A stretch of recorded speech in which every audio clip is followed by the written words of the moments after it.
Yesterday, December 7th, 1941, a date which will live in infamy. This was the speech that President Roosevelt gave to a joint session of Congress in 1941, asking that war be declared against the Empire of Japan. Following his speech, the United States Armed Forces began to mobilize, preparing its men to go to battle, and on May 12, 1942, the war effort came to a small farm town in northeast Arkansas. The Army Air Forces had selected several sites around Arkansas, one in Newport and Stuttgart and Blytheville, and they'd selected one over at Halls, Tennessee. Doing the survey at Halls, Tennessee, they determined to have to move 5 million cubic yards of dirt. The only thing they had to move the dirt with were a few road graders, and so Washington told them to find another site. So they sent a scout plane out with a board of officers aboard to look for another site.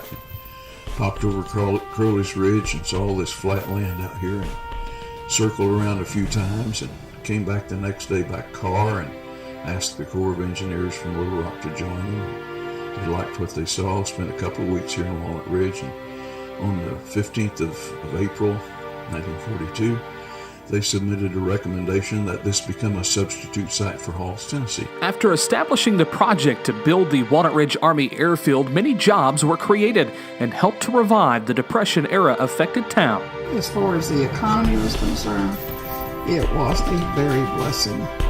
There was just no end to the economic impact. Following the construction of the Army Airfield, thousands of Army airmen would be trained here and 4,641 airmen would graduate. However, this training didn't come without sacrifice. 42 men died during their basic training. The Army Airfield would later house the U.S. Marines and German POWs temporarily in 1945. And from 1946 to 1948, the Army Airfield was a warbird salvage yard, smelting almost 5,000 planes. Since 1947, the airfield has been home to scores of businesses and industries. 75 years of military and civilian history on just over 3,000 acres of land. History that can be revisited and learned from.